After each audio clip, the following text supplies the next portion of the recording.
Bonjour tout le monde, j'espère que vous allez bien. Bienvenue dans la critique analyse pour cette critique analyse du chapitre 1076 de One Piece, les amis. Un chapitre vraiment cool. Oda sait comment y faire pour terminer ces tomes. Normalement, si je me trompe pas, le chapitre 1076 est un chapitre de conclusion de tome. Sûrement du tome 105, je suppose, si je me trompe pas. Mais ouais, comme d'habitude, Oda qui sait très bien s'y prendre pour tout simplement terminer ces tomes. En mettant un climax à la fin, un truc, un cliffhanger, ce que tu veux, t'appelles ça comme tu veux, mais en mettant un truc de dingue à la fin, et là on va le voir, c'est avec Shanks. Mais un chapitre que j'ai plutôt particulièrement aimé, content de revoir un color spread. Ça fait longtemps que Oda, il me semble, on n'avait pas eu la chance d'avoir une page couleur, un petit truc en couleur de Oda. Et ça fait plaisir parce qu'elle est vraiment jolie. Alors c'est Sanji qui est mis en avant sur cette page couleur, j'ai bien aimé. C'est cool de revoir Sanji un peu mis en avant. Ça fait plaisir. Avec le petit Nami, Chopper, Robin est hyper classe, Zoro aussi. Enfin bref, il est trop fort. Alors j'ai vu d'ailleurs sur Twitter passer les essais qu'il a fait pour faire ce color spread. Je préférais un moment où ils les avaient mis tous en train de bouffer. Je préférais cette version. Mais néanmoins, c'est plein de couleurs, c'est tout joli. Ça fait plaisir, ça fait plaisir. Donc chapitre 1076, chapitre assez cool où on a tout simplement les séraphins qui affrontent Lucci et Luffy en duo et Kaku et Zoro. Alors c'est pas vraiment un affrontement étant donné qu'ils se font enfin voilà, ils se font déchirer, ce qui est normal en fait. Je pense que beaucoup ne réalisent pas, vous le savez ici, ceux qui me suivent depuis un moment, que je déteste les bandeurs de puissance, mais quitte à parler de puissance, même si à mon avis, à mon humble avis, les séraphins sont des monstres de puissance.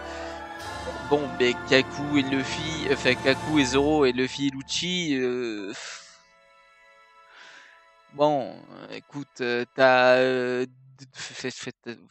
voilà, une attaque combinée des deux, Séraphin ou pas Séraphin, tu te prends ce qu'ils ont pris, quoi. C'est-à-dire, tu te fais valdinguer, et puis tu vas voir autre part. Assez sympa, quand même, de voir, dans toute cette altercation entre le CP0 et Luffy, c'est le fait que, Luffy est toujours dans cette naïveté qui, en fait, qui est son charme, quoi. C'est-à-dire que, je vois des gens, je l'entends, qui critiquent One Piece en disant ouais mais c'est chiant parce que Luffy ne devient pas plus mature, il est toujours aussi naïf, il est là à dire ouais tu m'as dit que tu ferais rien donc machin. Mais c'est Luffy en fait. C'est toute la beauté de Luffy, toute cette beauté de, et plus on avance dans l'histoire, plus on va voir avancer et apprendre ce qui faisait la force de Nika par rapport au peuple libre, enfin par rapport aux esclaves, etc. Et je pense que c'était cette insouciance, c'était cette forme de bonheur, de croire tout le monde gentil ou possiblement personne n'est fourbe, alors qu'en fait, bah si, il y a des horreurs. Et même lui le sait, mais lui, il est, en fait, c'est même pas de la naïveté, c'est juste il croit en la bienveillance. Voilà ce que j'ai envie de dire. Luffy, c'est même plus de la naïveté. En fait, faut pas le voir comme ça. Il faut le voir comme quelqu'un qui croit en la bienveillance plus qu'en toute autre chose. Qui veut que les gens puissent manger à leur faim, qui veut que les gens puissent être heureux, pas être privés de leur liberté. Et je trouve, en fait, c'est vraiment cool. Et d'ailleurs, très stylé, moi j'ai bien aimé rappelez-vous, depuis qu'on voit le CP0, etc., j'adore d'avoir ces vibes Enies Lobby. C'était Jabura qui essayait de mentir à Sanji et qui lui avait pété la gueule, qui avait essayé de mentir à Zoro et qui lui avait dit mais attends mais ça prend pas avec moi en fait, ça prend pas avec nous. Tu peux être certain que Luffy à cette époque-là d'Enies Lobby, s'il avait vu Jabura, il se serait fait avoir ce couillon, tu vois. Mais parce qu'il est trop, tu vois, même un peu crédule, tu vois. En fait c'est rigolo de voir que Kaku du coup essaye de mentir à Zoro, Luffy il dit bah ok vas-y, ok pas de souci on y va. Et en fait de voir que c'est Zoro qui lui dit mais attends mais tu te rends pas compte que c'est un gros mytho, jamais ils accepteront qu'on les emprisonne. Mais il y a aussi peut-être aussi cette forme d'insouciance parce que Luffy est aussi à un niveau, les amis, dans One Piece où c'est un empereur, ce n'est plus un petit pirate. Maintenant Luffy casse la gueule à beaucoup de monde en fait, et c'est une des personnes dans le monde de One Piece les plus puissantes. Et quand bien même que je suis le premier à dire, mais ne sous-estimez pas Lucci, ne sous-estimez pas la puissance du CP0, leur force, surtout que c'est une agence d'assassins et d'espionnage, principalement pas militaire, ça n'empêche que Luffy est au-dessus. Qu'on le veuille ou non. Même si Lucci est là à encore nous dire, et c'est normal parce que Lucci celui qui lui a pété la gueule à Enies Lobby, qui lui fout la haine, c'est Luffy. C'est pour ça qu'il lui dit à un moment, oui, t'es celui que je veux buter principalement, t'es mon ennemi juré, t'es celui que je veux buter en priorité. Ça n'empêche que Luffy il est dans une autre sphère. Et il est dans une sphère qui nous a été montrée par Kaido quand il a rencontré Luffy sur le toit de Nigashima. C'est Shanks, Roger, Oden, Barbe Blanche, tous ces immenses pirates et possiblement immenses marines, parce que quand on est objectif sur le sujet, je pense qu'Akaido est quelqu'un personnage qui est très très puissant, par exemple, et que Kaido ne l'a pas mis dans son image, dans cette sphère dont je vous parle, parce qu'il ne l'a pas affronté. Mais je pense que Kaido est un marine qui peut être dans cette sphère-là. Et c'est pas une question d'être pirate ou pas, hein, cette sphère. C'est vraiment une question de maîtrise de son fruit, maîtrise de son haki, maîtrise de sa flotte, de tout ce que ça représente. Et Luffy est maintenant dans un des personnages les plus puissants, quoi. Et c'est vraiment génial. Assez intéressant de voir que quand même, on se demandait si le Séraphin de Mihawk avait un fruit du démon. Il a celui de Naz. Le fruit de Mr. One. Donc assez intéressant, c'est cool. C'est vrai que on peut se dire que si c'était pas le Séraphin, mais Mihawk lui-même qui avait ce fruit-là, il pourrait faire des combinaisons de fou furieux, quoi. Pour le coup, parce que c'est quand même fort. C'est quand même fort ce fruit quand même, hein, ce fruit du Taiyadan là. Bon. Néanmoins, outre passer ça, tout ce moment dans ce chapitre qui est sur les premières pages où on a cette passe d'armes entre les Séraphins, les Mugil CP0, le fait que quand même Lucci confirme à Shaka que son but c'est d'exterminer les Vegapunk tous et qui butera ceci pour cette région. J'en ai un peu marre. Vous le savez, je n'aime pas Vegapunk, vous le savez. Voilà, grand bien vous fasse si vous l'aimez. 2 secondes, il faut que je me mouche parce que je suis malade, excusez-moi. Hop.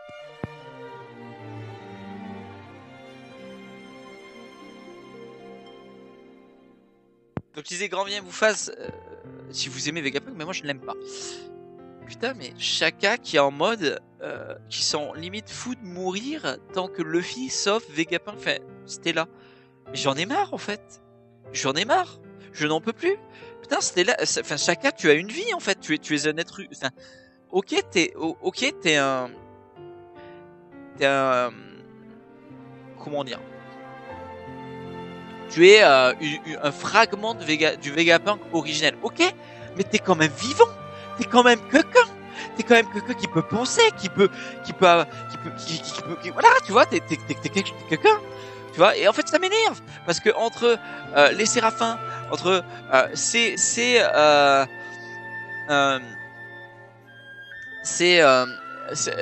autres les autres aspects de Vegapunk et tout, c'est putain, j'ai plus le mot, mais vous m'avez compris.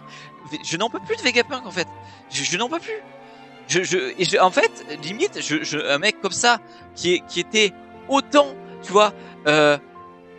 Parce que c'est ça en fait, c'est tellement un scientifique qui a besoin de thunes et qui est là en mode j'ai besoin de thunes pour faire de la science et faire des trucs pas forcément jolis. En fait, il n'a rien à foutre avec les révolutionnaires.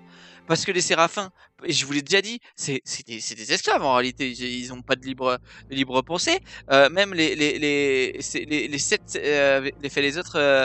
autres Vegapunk qui sont des parties de lui, ok, mais qui ont une libre pensée, qui peuvent créer, qui peuvent avoir des émotions et tout, qui peuvent faire des trucs, qui sont vivants.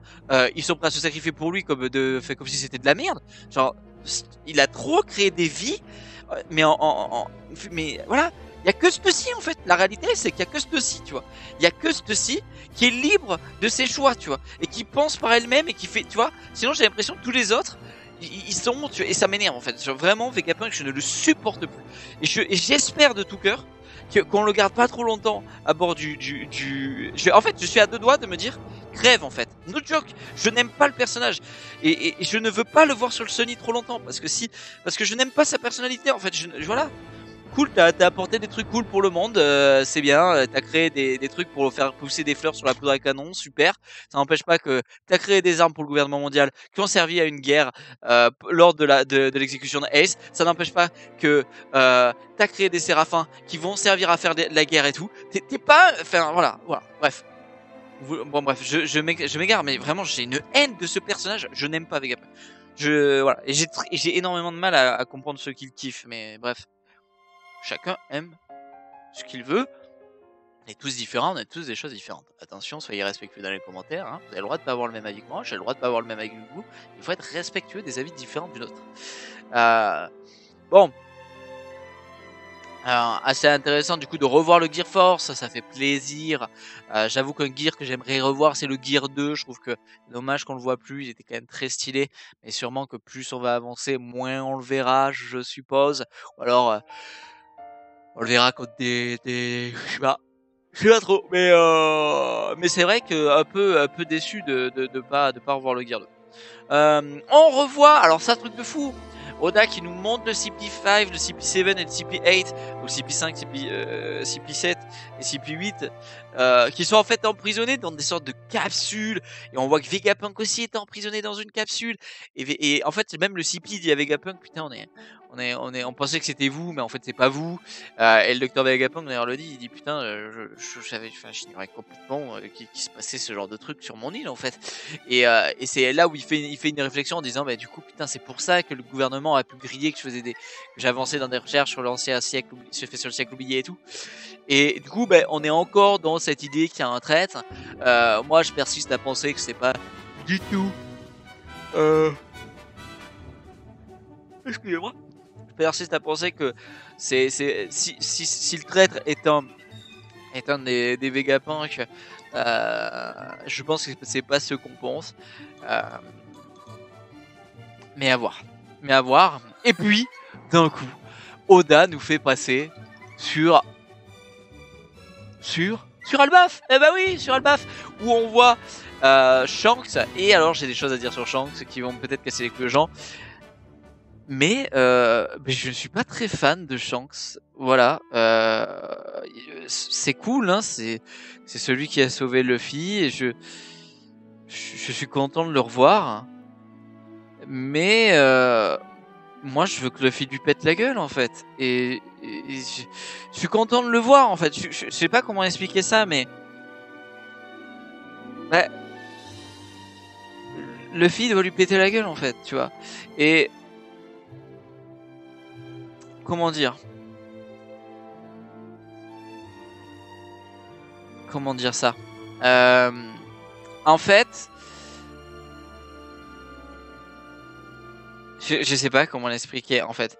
Je trouve ça trop cool. Il va se face avec Kid. J'adore le fait qu'on apprenne qu'en fait Kid il a même pas rencontré Shanks, c'est qu'il a perdu son bras face à sûrement un des commandants de Shanks, tu vois, quand il s'est battu contre eux. Shanks n'est même pas allé jusqu'à lui tellement il était pas assez fort, tu vois, etc. Que là il lui fout un coup de pression en mode bon, on va pas se battre sur Elbaf, on va aller se taper avec Kid qui fout la merde contre la flotte. Et d'ailleurs on va lui éviter peut-être de mourir, donc dis-lui, il nous laisse des poneglyphes. Et le poneglyphe, d'ailleurs j'ai pas compris pourquoi il dit le, parce que sûrement qu'il en a plusieurs, mais je sens que ça a déjà sûrement un ou deux, on peut se le dire. Donc voilà, cool de voir Shanks c'est dans la course du One Piece, il perd pas d'objectif, le rod poneglyphe. Il met un coup de pression à Shanks, à Kid en disant soit tu nous affrontes là au risque de mourir, soit tu laisses le rod poneglyph et tu vas faire ta vie, tu vois, ou une copie, tu vois. Assez cool de voir les capitaines de la flotte être autant waouh, Shanks c'est notre capitaine, on t'aime, putain c'est incroyable de t'avoir comme capitaine, c'est incroyable de t'avoir dans ta flotte. J'ai extrêmement hâte de voir la flotte de Luffy avec Luffy pour voir ça, parce que oui, quand on verra la flotte de Luffy c'est exactement ça qui va se passer. C'est assez cool de voir de revoir Dory et Broggy qu'on voit qui appelle frère Shanks et de voir ce parallèle avec Ashwoodin qui a pour capitaine Luffy donc possiblement dans la flotte de Shanks possiblement Dory et Broggy peuvent être dedans. Moi je reste nuancé, je pense pas. Je pense qu'ils sont juste très potes avec lui, qui ont peut-être connu Roger, qui ont peut-être connu Shanks petit, et donc ils ont une histoire avec lui, et que d'ailleurs Shanks les pensait mort parce que pendant tellement de temps ils se sont foutus sur la gueule Dory et Broggy qu'ils ont dû se dire bon j'ai pas de nouvelles d'eux, donc ils sont sûrement morts malheureusement. Et eux ils étaient exilés sur leur île. Alors comment vous voulez qu'ils pensent que Shanks est en vie vu qu'ils avaient aucune connaissance de ce qui se passait, de tout ça.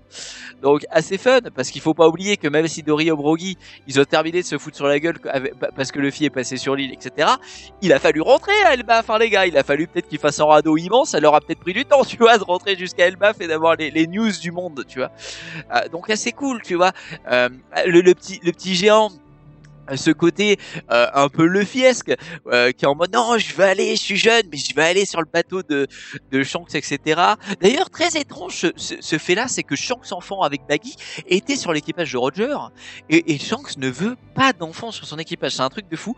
Je ne sais pas pourquoi il fait ce choix là, parce qu'il faut pas oublier que lui enfant il était sur l'équipage de Roger, enfin sur le bateau de Roger avec Baggy quoi, et c'est assez bizarre de le voir lui rejeter tous les enfants qui veulent monter à bord. On oublie souvent de faire parallèle, mais la question se pose pourquoi il ne veut pas de Potio à bord de son bateau. La question se pose en vrai, étant donné que lui enfant était pirate. Assez cool d'ailleurs de voir la serveuse dire au petit géant tu as froissé les honneurs de nos capitaines et leur ego, arrête de dire ça. Et le petit géant qui est en mode non, de toute façon le meilleur c'est Shanks, c'est pas les capitaines géants. Et on sait que les capitaines géants et que les géants ont un ego immense et que forcément ce sont des fiers guerriers. D'ailleurs c'est pour ça que Elbaf va être très important, et j'espère qu'on aura un arc Elbaf pour Usopp en fait, qui va revoir les deux Dory et Broggy, il va revoir les deux géants d'Enies Lobby. Est-ce qu'on va revoir Ashwoodin, Usopp qui vraiment a ce lien lui énormément avec les géants. Hein. Mais voilà, donc ce que je voulais dire, c'est que j'en ai un peu marre. Comment dire, voilà, Shanks, il va falloir il faut que Oda fasse attention. Pour moi, attention, c'est personnel. Mais pour moi, Luffy doit lui exterminer la tronche, quoi. C'est-à-dire qu'au bout d'un moment, Luffy, il est voué à... Tu vois le coup de pression que Shanks met à Kid? Pour moi, Luffy, à un moment, il doit pouvoir mettre le même à Shanks, tu vois. Il doit pouvoir arriver avec sa flotte, Bartomeu qui fait le malin parce qu'il a brûlé des territoires de Shanks, tu vois, et qui est là, mon... Mais... j'oublie pas ça, quoi. C'est-à-dire que Shanks, ton élève, celui que tu as sauvé et que le mentor que tu es, est voué à se faire péter la gueule, en fait, tu vois. Et donc attention, tu vois. Et attention Oda à pas nous mettre trop d'alliés en commun entre Luffy et Shanks, en fait. Parce que s'il y a combat flotte contre flotte, ils font quoi de Dory et Broggy, par exemple, s'ils sont dans la flotte de Shanks? Ils vont se taper contre Luffy. Ça aussi, tu vois, c'est un truc qu'il faut qu'il fasse attention Oda, parce que Luffy, Usopp, ils sont ultra importants pour Dory et Broggy, en fait.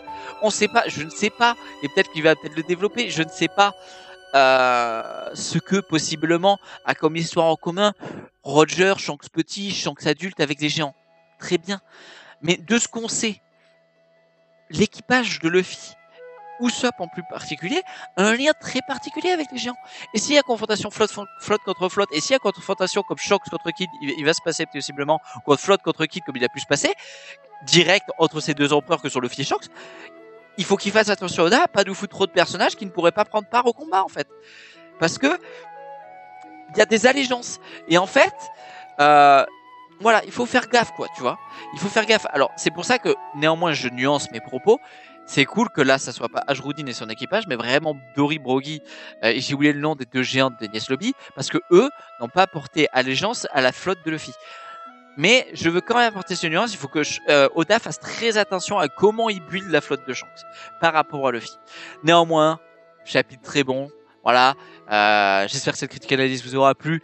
Je râle bien sûr sur Vegapunk parce que je n'aime pas le perso et je pinaille sur Shanks. Mais vous vous doutez bien que je suis hyper heureux de voir des cas sur Shanks, de voir d'aussi belles doubles pages, de revoir Ashwoodin de revoir Brogy et Dory, pardon. Je pense de parler d'Arjonin, de voir des doubles pages comme ça, de ce qu'est Egghead. Je vous le dis à chaque critique analyse, je trouve que cet arc est incroyable et j'ai trop hâte qu'on y arrive en animé.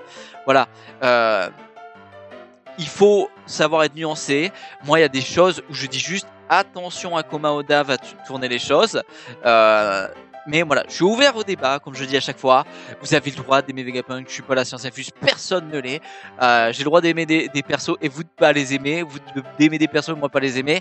Soyons constructifs entre nous, soyons ouverts au débat, les commentaires sont là pour ça, n'hésitez pas.